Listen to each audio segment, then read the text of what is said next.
Hi, it's me again with CorelDraw tips and tricks. Yesterday I made this puzzle and I posted on Facebook for some suggestions.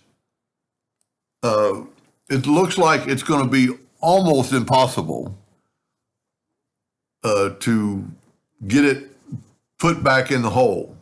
I did mark, this is MDF, I did mark an X on each piece just so people could know what side is up.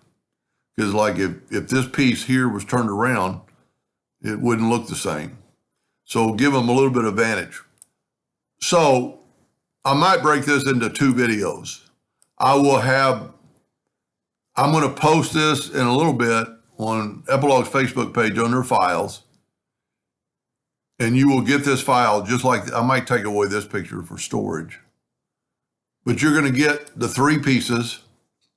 This is the backer board. And this is 11 by 11. This is, 11 by 11. So this piece, let's turn it black and let's hit P, put it in the center of the page. So that's the outline of the puzzle. That's what people are going to start with.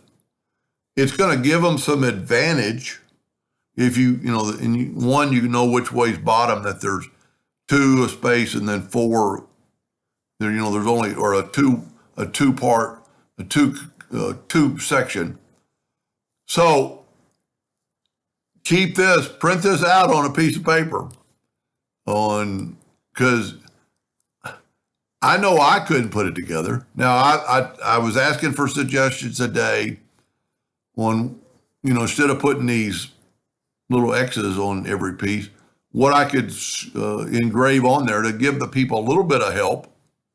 Because, seriously, if you started out, this piece, almost any piece would fit in that piece.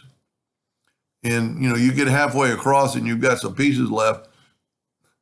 I don't have the patience. But then I had people say, there are a lot of puzzle people out there that like a challenge.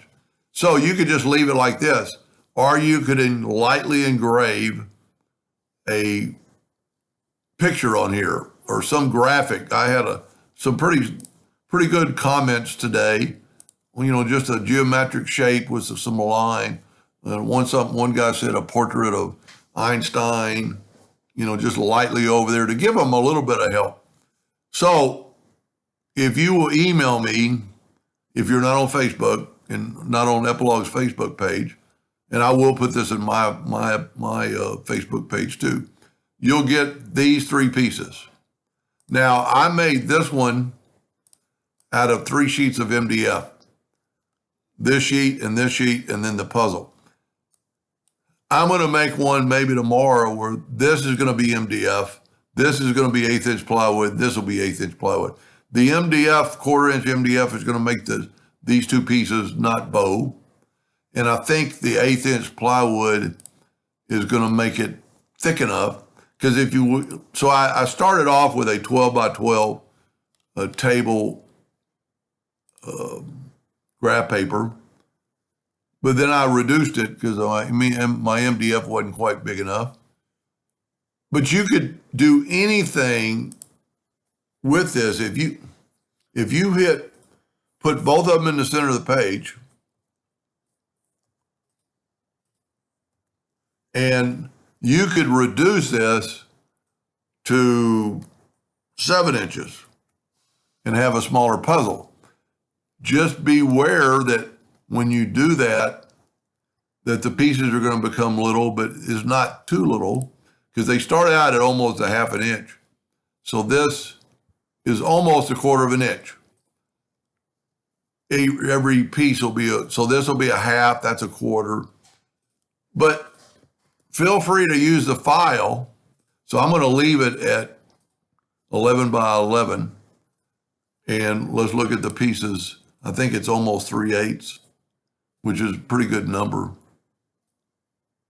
Yep. Well, it is 3/8. So just remember that this is, if you cut this out separately and then cut this out. Now, I